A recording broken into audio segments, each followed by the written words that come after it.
Umagang kay ganda mga kaibigan. Ayan.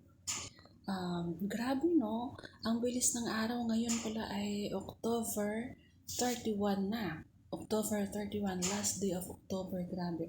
At bukas undas na sa mga pupunta ng sementeryo bukas. Ingat-ingat, lalong-lalo na yung may mga dalang bata dahil sigurado akong napakaraming tao bukas. Huwag na huwag yung kalilimutan yung mga anak nyo, baka maligaw. Dahil sigurado ako napakaraming tao pagka ganong araw, undas. Grabe, ang bilis ng araw, no? Ilang araw na lang, magpapasko na ulit. Ilang araw na lang, magpapasko na ulit. Kaya, pasalamat tayo dahil sa bawat araw, binibigyan tayo ng Panginoon ng lakas at malusog na pangangatawan. Yan. Kahit na may mga problema, pero carry lang yan.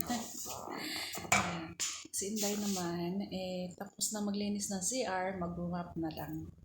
Kaya, umupo muna saglit si Inday para mapagpahinga-pahinga konti yung tuhod ni Inday na medyo sumasakit. Pero ayos lang naman. Yung mata ko ay medyo may time talaga na sa akin lang may time talaga na umiiyak sa gabi, lalo na kapag naho-homesick. Iiyak na lang. Pero okay lang kasi yan. God bless ating lahat. Ingat-ingat bukas. Bye.